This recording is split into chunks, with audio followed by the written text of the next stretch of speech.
baby ko.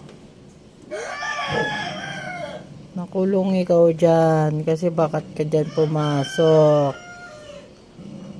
Sinong inabol mo dyan? Pasok-pasok ka dyan. Kakasuhan pa tayong trespassing ginagawa mo. Bakit kasi pumasok ka dyan? Uy.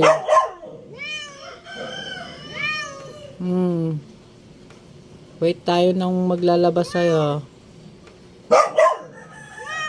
Ay, isang linggo mo ko pinag-alala, ha? Ikaw, ha? Tapos diyan ka lang pala mapupunta, ha? Diyan ka. Saan ka ba nanggaling? Sinong babaeng pinuntahan mo, ha? Ingay naman ng dog. May antay tayo ng people. Diyan ka lang.